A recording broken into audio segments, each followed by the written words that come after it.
I'm Kody Numedahl, design engineer at Team Associated, and I'm here with my B64 that I won the stock nationals with at OCRC Raceway. This thing's fresh off the track. It's ran and pretty much shelved as my victory. The 13.5 four-wheel drive class is becoming really popular just because it's the right amount of power for most people.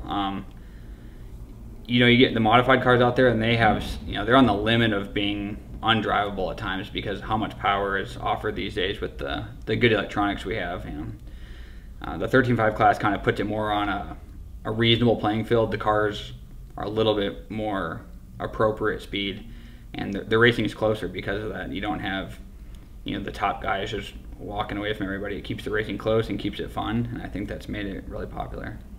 This car performs really well in that class because it's a shaft drive car. That makes a big difference. And there's a couple little things you're going to want to do for the 13.5 four-wheel drive class that really make it that much better. The first thing I have here is I have a lightweight body, which saves you quite a bit of weight and is pretty cost effective. If you're already getting a new paint job, the lightweight body is the same price. There you go, there's 20 grams saved on your car. In addition to that, I'll take the body off real quick. All three differentials I have here, or two if you want to run the slipper in the center, are plastic gears. That's kind of up in the air. I ran a gear diff in the center, but I think most people prefer a slipper just for the maximum drive out of the corner.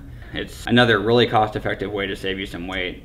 On this car here, you're going to save about 10 grams per differential, and the cost is relatively low in comparison to other things you can do. The car isn't that heavy. It's about 1,700 grams. I think minimum is 1,600, but the drivetrain is light, and that's what's important. I also think it's very important for the 13.5 four-wheel drive class to pick a tire that doesn't scrub corner speed. In modified racing, the most important thing is having the most traction. You need the traction to lay the power down, and without that you can't go fast. That's also important in 13.5, but you need a tire that really goes through the corner well and doesn't kill corner speed. A lot of times in modified I would run dirt webs front and rear, and you can see here I have the spacebar tire on, which to me has more corner speed than the dirt web tire. It really flows nice through the corner, carries a lot of corner speed, and with 13.5 you still have plenty of traction. You're not worried at all about that. So these help a lot since you don't slow down to as slow of a speed in the corner. You don't have to accelerate as much, and with these spec classes that's important. So other than that, you're just going to want to get a good setup on it, and no different than modified, get to have some good corner speed, and that's pretty much all you need to do. If you compared this car here to the Club Racer that we offer for the 13.5 four-wheel drive class, there's not a ton of different upgrades you would need to get to this point, other than some things that are just purely aesthetic.